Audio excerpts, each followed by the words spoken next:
Good morning. This is Pastor Ernie Lewis of the Blue Point Church in Sisney, Illinois, with your thoughts for Tuesday. This week we are looking at the Lord's mercies and how it's recorded for us in the Scriptures. And so certainly we have to go to Psalm 118. Now we know that oftentimes the psalmist is thanking the Lord for different things. In this passage, Psalm 118 in verse 1, he says, "Oh, give thanks unto the Lord, for he is good, for his mercy endures forever." Now, not only do we recognize that the psalmist is often thankful, it's usually for different things. He is thankful for how the Lord has rescued him from his enemies. He is thankful for how the Lord has been faithful to all generations. In one passage, he says, "I am thankful to the Lord, for he is good." And of course, he oftentimes speaks of this as God's nature, his mercy. Now, here in Psalm 118, he cries out, "Oh, give thanks unto the Lord." Now, that is actually a command, since there is sort of a presumed you in the beginning of that.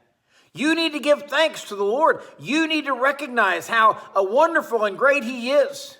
Now, I realize that we know what it means to give thanks about the fourth Thursday of November, right?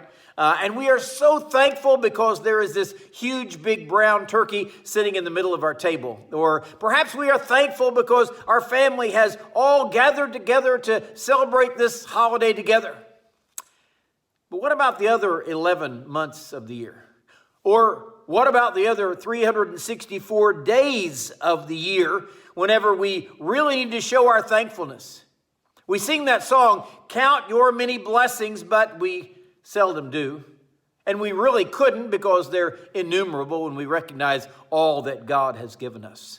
So he is calling here for thankfulness simply because God is so good. A world of people around us today do not recognize or do not admit that he is such a good God and that his goodness is extended toward us every day. He also says he is thankful to the Lord for his mercy endures forever. Have you ever really tried to be merciful or maybe long-suffering or loving to someone that it's difficult to do? Oh, I realize we find those people that are easy to be merciful to. There are those people who it's easy for us to be kind to. There are those others who are not quite so much, all right?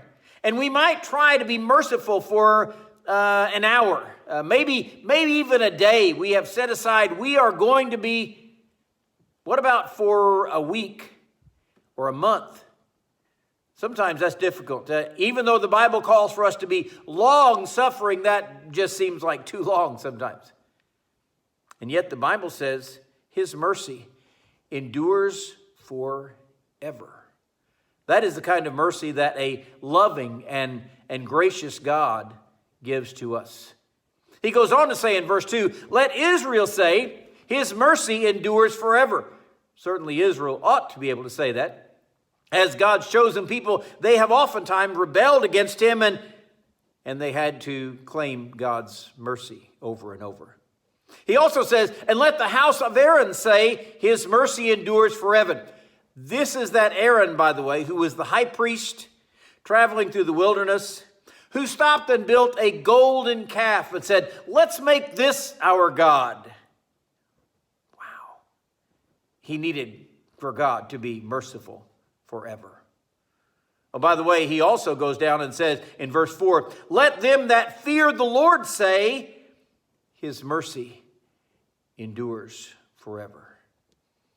Certainly the people who fear the Lord realize from time to time how we have experienced his mercy and certainly how much we need his mercy. We need a mercy that goes on forever, don't we? Because we recognize that oftentimes we fail him. And he says, these people are all thankful. As a matter of fact, if you go through the Psalms, you'll find in 106, he says the same thing. The mercy of the Lord endures forever. Psalm 136 starts a lot like this one. The first 4 verses chooses a different group every time saying, "Oh, let's be thankful for the Lord's mercy endures forever." You know, sooner or later we ought to catch on, right?